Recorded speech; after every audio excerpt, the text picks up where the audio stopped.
Assalomu alaykum aka, bero'z nazar tinjin shimo. Alaykum assalom, tashakkur, bufarmang. Ma Abubakr هستم از نویا شهر توز یکی است. از نویا شهر توز ولایت ختلان یکی است. صاحبکاری که همین در وقتای همین سیزن‌های سبزوات و میوه‌جات همون بسیارتر طرف بدخشان مقصد چندین برو رفتگی هستم. همین مسئله قضیه بدخشان که گفت زدی اکا بیروز همینجا ما گفتم خواستم که یک مسئله را شما را بگم که ما شخصا در همونجا وقتی که با فروش سبزوات از جمله همین تربوز و خربوزه مشغول بودم، همین یکی از همون جنایتکارا همون باقیر است کی است طالب است، همون در داخل автомاشین است. یک با مثل من شهروند بود، همون من شخصا شاهد شدم برادر. یک در داخل ماشینش سلاح داشت. همونجا بچه‌ها میلیسا اومدن گفتن که همین مردک سلاح دارد، همین با خوبی گفتن که تو سلاح داری، هم سلاح تا بسپر.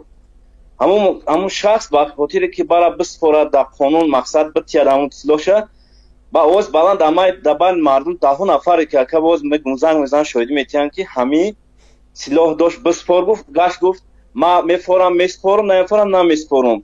اینجا منطقه مای اجاره پامیل میگن تاجیکا خوش اومده گفته هم خیلی مناسبت میکنه. راست که شهروند در سرزمین تاجیکستان زندگی میکنه، وقتی او قانون قاعده جمهوری تاجیکستان رعایت نمیکنه، چه که شما میگید که کدوم دولت رفتی قانونش رعایت کرده درسته که خب و رعایت نمیکنه. خودش اعتراف کرد که ها دارم سلاح دارم. 10 نفر هم صاحبکاران تاجرایی که از منطقه کلاب میرن منطقه رشت شنبه میرن شاهد شدن، زنا هم بدن مردم هم بدن بچه‌هاش هم بدن. نمیسپرم گفت مقصد همین داشتنامه قبیح کرد. بعدا و مثال خواستن که زدیجه کنن بقپن. بعد خلق خیست 10 نفر 15 نفر 20 نفر. وقتی جنایتکار که چنان میسپره سلاح داره روی راست در دوره اسلحه‌گی دولت از قانون است حکومت رهبری کرده است در دولت آباد دموکراتی هیچ خیلی توغری میگه که با شما حکومت از سنگ میزنن که حکومت مردم ظلم کرد خیلی کرد. حالا که جنایتکار نمیسپره یارو که شاید زنده شدگیم دمی ها. بچه حکومت هم یک وقت با تپانچه خب یه نفر پرونده بود. چرا او تپانچه برای ممکن بود؟ بچه کی؟ حکومت. خب سببش همیدونی چی بود؟ سببش چی بود؟ یعنی برای او کی اجازه تپانچه داشتن برای او اجازه بود که؟ تپانچه برای که در دایره قانون و یک اون ساختار است هم کارمند است و حجت دارد. یک دانشجو یک بچه که اولی سینش به اثر از دانشجوی بیرون نبرم دست یک کارمند مقامات هم نیست یا خوب هم نیست، یک انسان یک مثل تو یک شهروند از کجا برای او چرا باید اجازه بده تپانچه را؟ گوش که خیلی در خیلی بگیرید حتی اون کسایی که در کوه کمان داشتن کماناشو نگرفتن آیا ممکن است در تاجیکستان گرفتن این تپانچه اجازه هست؟ وقتی که حجت داشته باشی تحصیل دکترا گذاشته باشی اجازه نامه باشه اساطیر داخل دار میگیره پرابلم نیست. لیکن چی با که و جنایتکار و در دستور قرار دارد و نسبت او مثال 10 بار برای همون اعتراضای مثال غیرقانونی کردگیش سلاح روی راست در ماشین استفاده بردنش تحقیق کردن مثال خدمتچی همین دقیقش همه حتی همون مردمی که در بازار بودن همین کار کرد. لیکن چی با همون اتاق با مردم طرفدار این کدام سال بود؟ این توی یکی قصه داری کدام سال بود؟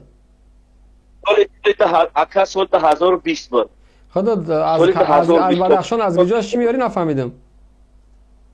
از بدخشان ما از شهر توز مکم. نه از بدخشان چی چیز میارم گفتی؟ از بدخشان چی چیز میارم گفتی؟ که سبزوات همه خیلی چیزا میبردم مثلا در دوره میوگی زردالو میبردم از سبزوات سبزی و پیاز و کارتشکا هم خیلی میبردم تا حالا سودا میکنم در همونجا بعد دو درچم هست یک چند با شاگردان یعنی هستن. تو میگوی از همون بدخشان کوهی تو میرفتی زردالو میواری از همون خنکی سردی؟ نه ما میبردیم سودا میکردیم میگونتر بیروز شما میبردیم سودا میکردیم من خریب من دو درچم و بعد شاگردان. خب من در این نظرم که اگر هر کسی که یعنی من اینجا حمایت از محمد باقر نمیکنم، من حمایت از مردم بدخشان. چرا در بدخشان امروز اینترنت نیست تو حاضر؟ بعد برای همون سوال دادم که اکر بیارو چی باید یک بار پایین گپ جو که داخل گپ جو عموما نمیگو که من میگم اگر واقعا همون نفر واقعا اگر محمد باقر سلاح داشت و واقعا اگر جنایت کرده است در از قانون جواب بده. من از او دفاع نمیکنم این حال میگم اگر واقعا یعنی بگذار در از قانون جواب بده. برای من بگو که اگر قانون برای همه یک است طبیعی است که اگر من جای محمد باقر دا باشم خب نگاه کن چرا بک صبور رئیس خدمات علاقه جنایت میکنه در جای کارش با فروش خانه مشغول است او به جوابگری کشیده نمیشه که قانونگذاری کشور یا محروم کردگی است یک کارمند دولت حق تجارت کردن نداره در جای کارش. وقتی من محمد باقر در بدخشان میبینم که رئیس خدمات علاقه دست به جنایت میزنه از قانون جواب نمیده پس من باید جواب بدم.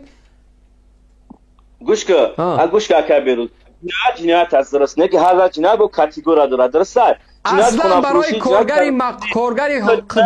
کارگری قدرتی مقامات قدرتی صبر کن این توی که تو نقل کردی این حافظاش ما آوردگیم خوندگی یا نفر که رئیس یک خدمات بزرگ است یک جنایت بزرگی کروپسیونی در سطح دولتی است بیرود مردا بس از آرام شد عصبی نشد جوره آرام شد موضوع دیگه است نبر این موضوع دیگه است نبر من سوال جواب دادم سوال مرا جواب ده که قانونگذاری کشور میگه قانون برای همه یک است درست برای همه یک است وقتی که بیک صبور جواب نمیده محمد باقر جواب بده این گوش که قضیه روزایی که گفته سن که مثال بنا باقر پروندن درست نه که چی با وقتی باقر در داخل ماشین کودک معده داشت وقتی که در پست قانونی منش کردن گفتن که مردک همین مرد بفرود کودک معده را زنه بفرود اینجا بیا گپ زنیم تو مقصد هم در از قانون جواب گامی کوره با هم خیلی از که مردم صد نفر تماشا دارد نمیتون گپ گفته هم خیلی پسلت کردگی وقتی که مرا میروند در تمام رسانه های دولتی در تلویزیون و رادیو یک قاتل یک خائن یک جنایتکار میبرند آیا من باید بشینم از خودم دفاع نکنم در حالی که من گناه ندارم تو آخه اینای مردم بدخشان گوزستی یه بار مردم بدخشان اگر او جنایتکار میشد مردم او را دفاع نمیکرد ده ها هزار مردم آمده درگیر در اطراف او ایستاد شد از او حمایت دارن پس یک انسان اینتلیجنت انسانی با فرهنگ بگه پس همون مردم اون بچه جنایتکار نیست آیا مردم بدخشان هم جنایتکارن که از محمد باقر دفاع میکنن فکر دمی نظر شما با خاطر که بسیار مردم نمیخوان نمیدونن نمیفهمن معلومات ندارن شما با تمام نیروی تلویزیون و رادیوتون برای مردم فهمانده است مردم حقیقت میدونن در جای این افسانه که تو نقل کردی این افسانه خانمی یگان همون چیزا کار نمیکنن همین شبکات و خاطر که یگان معلومات نداشتن همه مردم در بدخشان در کدام کوچه‌اش در بدخشان در کدام بازار $3000 میفروختی نفهمیدم در بدخشان در کدام بازار $3000 میفروختی مرکزی بازار مرکزی چی بازار مرکزی چی نام داره چی نام داره اون بازار من نام چیکار نکنم تو من ادرس مگو این تو کدگی من حافظاش آوردگیم تو رقصش رقص کدگی دروغ میگو میفهمی تو دیا بازار وقتی سودا میکنی نامی بازار رو نمیدونی چی اومده اینجا من قصه میکنی تو این حاضر کار فعالیت میکنن همونجا شاگردایم دو دارم با من نامی بازار بگو بازاری که در مرکزی همون مرکز چی نام داره شهر خارو مرکزش بکت یگام کوچه اولیتسا کوچه چی نام داره کوچه چورده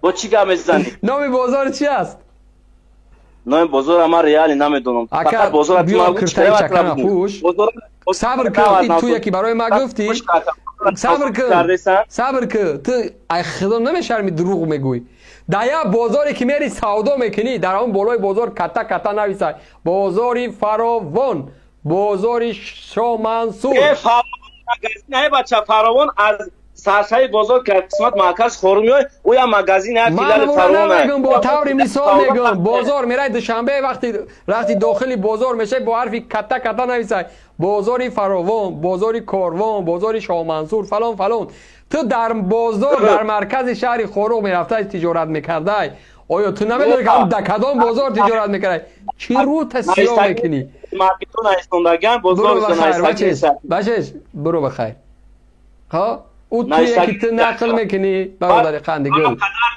برادر قند گلی اصل برا گوش کن او توی که دورت درجه نقل کردی من داو توی حافظا رو آوردم تو کرتای چکم پشتی رقص کردی تو میفهمی تو با این سمسکر من در بازار نمیدانم سودا میکردم توی ابی چه خلای بکشش گمش گیره من در بازاری نمیدانم سودا میکردم محمد باقر میومد با سلو مردم میگه کار داره سلو اخمه روسیا تصایب کارم